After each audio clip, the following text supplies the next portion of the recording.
KaraokeBooks. A Connecticut Yankee in King Arthur's Court. Written by Mark Twain. Audiobook. Chapter 29. The Smallpox Hut. When we arrived at that hut at mid-afternoon, we saw no signs of life about it. The field nearby had been denuded of its crop some time before, and had a skinned look, so exhaustively had it been harvested and gleaned.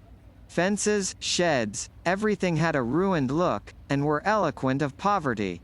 No animal was around anywhere, no living thing in sight. The stillness was awful, it was like the stillness of death.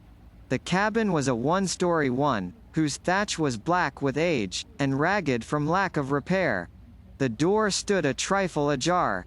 We approached it stealthily, on tiptoe and at half-breath, for that is the way one's feeling makes him do, at such a time. The king knocked. We waited. No answer. Knocked again. No answer. I pushed the door softly open and looked in. I made out some dim forms, and a woman started up from the ground and stared at me, as one does who is wakened from sleep. Presently she found her voice. "Have mercy," she pleaded. "All is taken, nothing is left. I have not come to take anything, poor woman." "You are not a priest?" "No." "Nor come not from the lord of the manor?" "No, I am a stranger." "Oh, then, for the fear of God, who visits with misery and death such as be harmless, tarry not here, but fly. This place is under his curse, and his churches. Let me come in and help you, you are sick and in trouble." I was better used to the dim light now. I could see her hollow eyes fixed upon me. I could see how emaciated she was.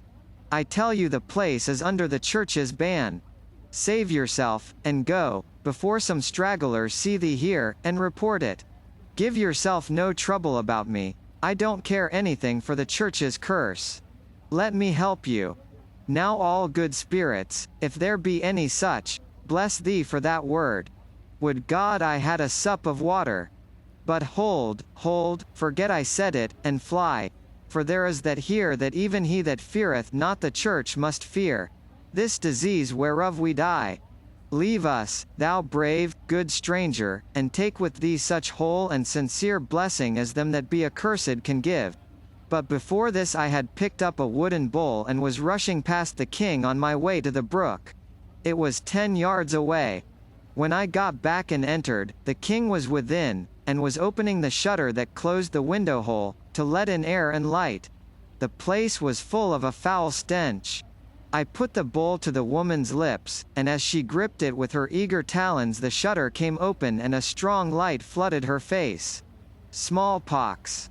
I sprang to the king, and said in his ear, "Out of the door on the instant, sire. The woman is dying of that disease that wasted the skirts of Camelot 2 years ago." He did not budge. "Of a truth I shall remain, and likewise help." I whispered again, "King, it must not be. You must go. Ye mean well, and ye speak not unwisely. But it were shame that a king should know fear, and shame that belted knight should withhold his hand where be such as need succor. Peace, I will not go. It is you who must go. The church's ban is not upon me, but it forbiddeth you to be here, and she will deal with you with a heavy hand and word come to her of your trespass." It was a desperate place for him to be in, and might cost him his life, but it was no use to argue with him. If he considered his knightly honor at stake here, that was the end of argument. He would stay, and nothing could prevent it. I was aware of that. And so I dropped the subject. The woman spoke. "Fair sir, of your kindness will ye climb the ladder there, and bring me news of what ye find. Be not afraid to report, for times can come when even a mother's heart is past breaking, being already broke." "Abide," said the king, "and give the woman to eat." "I will go." And he put down the knapsack. I turned to start, but the king had already started. He halted, and looked down upon a man who lay in a dim light, and had not noticed us thus far, or spoken. "Is it your husband?" the king asked. "Yes." "Is he asleep?" God be thanked for that one charity, yes, these 3 hours. Where shall I pay to the full, my gratitude? For my heart is bursting with it for that sleep he sleepeth now. I said, we will be careful. We will not wake him. Ah, no, that ye will not, for he is dead. Dead? Yes, what triumph it is to know it. None can harm him, none insult him more. He is in heaven now, and happy. Or if not there, he bides in hell and is content. For in that place he will find neither abbot nor yet bishop. We were boy and girl together. We were man and wife these 25 years, and never separated till this day. Think how long that is to love and suffer together. This morning was he out of his mind, and in his fancy we were boy and girl again and wandering in the happy fields.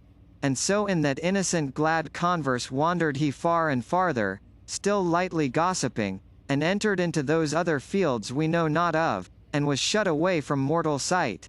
And so there was no parting, for in his fancy I went with him.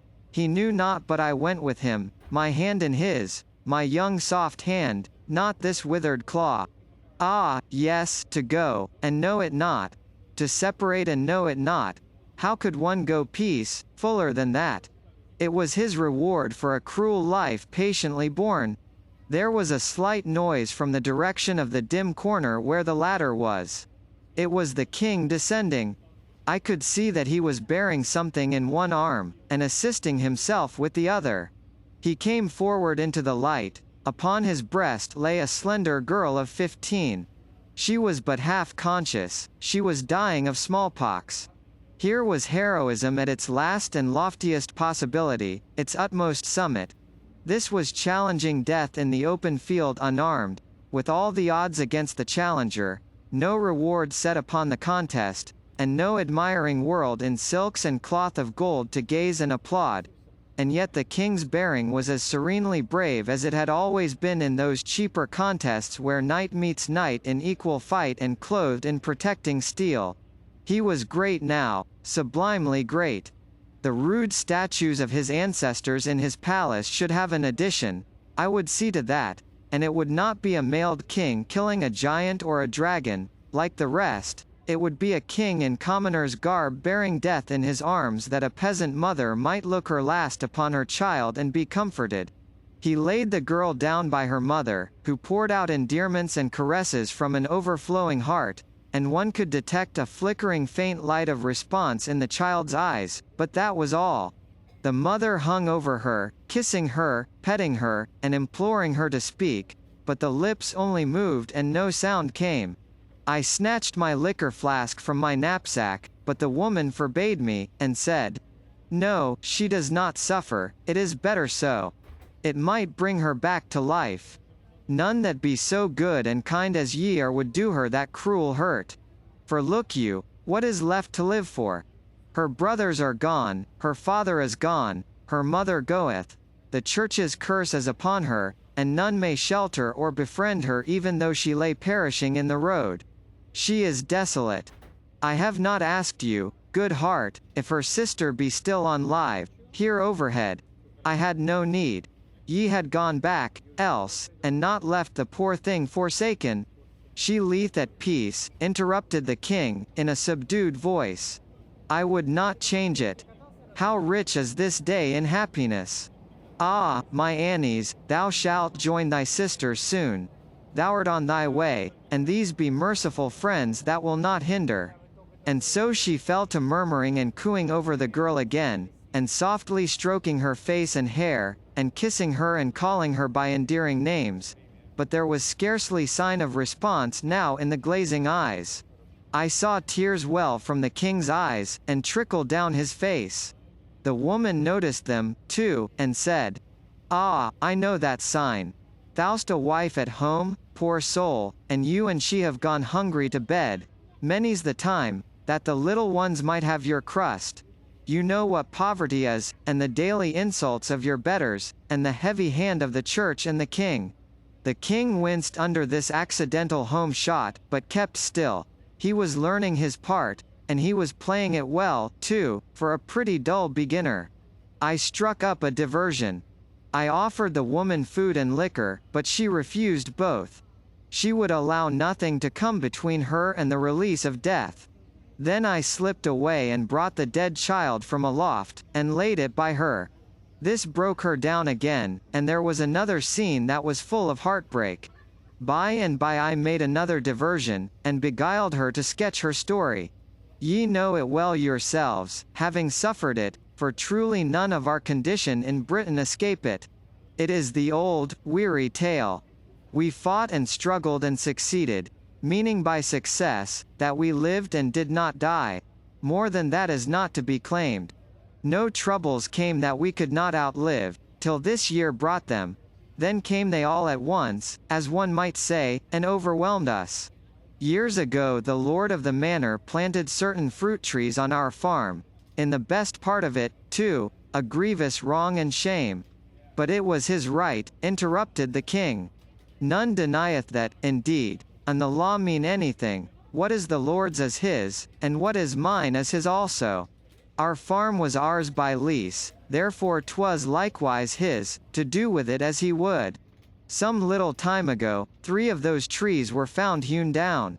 Our 3 grown sons ran frightened to report the crime. Well, in his lordship's dungeon there they lie, who saith there shall they lie and rot till they confess. They have not to confess, being innocent, wherefore there will they remain until they die. Ye know that right well, I ween. Think how this left us, a man, a woman and 2 children, to gather a crop that was planted by so much greater force, yes, and protect it night and day from pigeons and prowling animals that be sacred and must not be hurt by any of our sort. When my lord's crop was nearly ready for the harvest, so also was ours. When his bell rang to call us to his fields to harvest his crop for nothing, he would not allow that I and my 2 girls should count for our 3 captive sons, but for only 2 of them. So, for the lacking one were we daily fined. All this time our own crop was perishing through neglect, and so both the priest and his lordship fined us because their shares of it were suffering through damage. In the end the fines ate up our crop, and they took it all. They took it all and made us harvest it for them, without pay or food, and we starving. Then the worst came when I, being out of my mind with hunger and loss of my boys, and grief to see my husband and my little maids in rags and misery and despair, uttered a deep blasphemy, 1,000 of them, against the church and the church's ways. It was 10 days ago.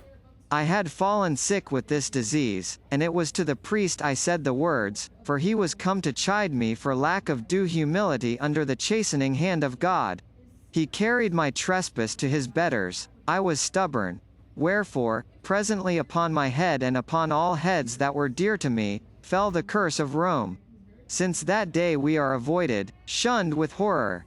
None has come near this hut to know whether we live or not. The rest of us were taken down. Then I roused me and got up, as wife and mother will. It was little they could have eaten in any case, it was less than little they had to eat. But there was water, and I gave them that. How they craved it! And how they blessed it! But the end came yesterday, my strength broke down.